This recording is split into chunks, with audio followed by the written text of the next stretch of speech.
Վալենսիայում ընթացող Եվրոպական ժողովրդավարական կուսակցության կոնգրեսում Հայաստանին նվիրված բանաձևի ընդունումը արձանագրել է կարևոր քաղաքական ուղերձ։ Հայաստանում ընթացիկ քաղաքական իրավիճակը վերնագրով փաստաթուղթը հեղինակել են Եվրոպական խորհրդարանի падգամավորներ Մարիա Լեքսմանը եւ Ռասա Յուկնևիչյանին։ Նրանք հստակ նշել են, որ ԵՄ-ն պետք է աջակցի Երևանի եվրոպական ուղղությանը։ Հայաստանի հարցով զեկուցող Ռասա Յուկնևիչյանին Լիտվայի պատվիրակության անունից ելույթում հատուկ ընդգծել է, որ Հայաստանի ժողովրդավարական ընթացքը պահանջում է հստակ եվրոպական աջակցություն, արձագանքելով այն նարատիվներին, թե Եվրոպան անտարբեր է Հայաստանի եվրոպական ձգտումների նկատմամբ։ Նա հայտարարել է. Դարեր շարունակ Ռուսաստանի հետ կապված լինելուց հետո Հայաստանը փորձում է վերագտնել իր ուղին դեպի Եվրոպա։ Մենք ասում ենք, Հայաստանը Եվրոպա է։ Ցեղասպանությունը վերապրած եւ ծանր կորուստներ տեսած այս ժողովուրդն այսօր հայտարարում է, որ Եվրոպան իր տունն է եւ Եվրամիությունը պետք է բռնի այդ մեկնած ձեռքը գործակցության կամուրջներ կառուցելով։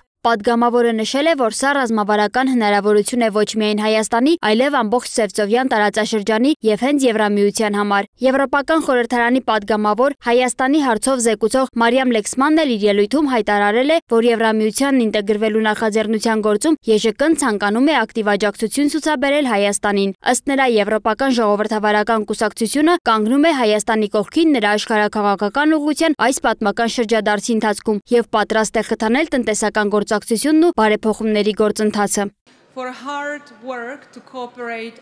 ԵԺԿ-ն շատ բարձր է գնահատում Հայաստանի ջանքերը անելու ամեն հնարավորը հարևանների հետ հարաբերությունների կարգավորման համար։ Մենք իսկապես գնահատում ենք Թուրքիայի հետ նրա կառուցողական երկխոսությունը, հատկապես այս օրերին, երբ հիշատակում ենք հայոց ցեղասպանության 110-րդ տարելիցը։ Մենք տեսնում եւ գնահատում ենք Հայաստանի ջանքերը եւ առաջնորդությունը Ադրբեջանի հետ խաղաղության բանակցություններում։ Չնայած 2023 թվականի ռազմական հարձակմանը, որի հետևանքով տասնյակ հազարավոր հայեր տեղահանվեցին։ Մենք կոչ ենք անում ազատ արձակել բոլոր բանտարկյալներին, անհապաղ եւ առանց նախապայմանների։ Եվ մենք նաեւ հիշում ենք Լեռնային Ղարաբաղ վերադառնալու հայկական փոքրամասնության երաշխավորած իրավունքի մասին։ Մարիամ Լեքսմանի խոսքով Հայաստանը վերադառնում է իր եվրոպական արմատներին եւ ԵԺԿ-ն պատրաստ է այս ճանապարհին լինել հուսալի գործընկեր։ Բանաձևն ընդունվել է միաձայն։ Բանաձևում ԵԺԿ-ն բարձր է գնահատում Հայաստանի վերջին քաղաքական զարգացումները, մասնավորապես ԵՄ-ին անդամակցության գործընթաց մեկնարկելու վերաբերյալ օրենսդրական քայլերը։ Փաստաթղթում ողջունվում է նաեւ ՀԱՊԿ-ից Հայաստանի մասնակցության կասեցումը, ինչը ներկայացվում է որպես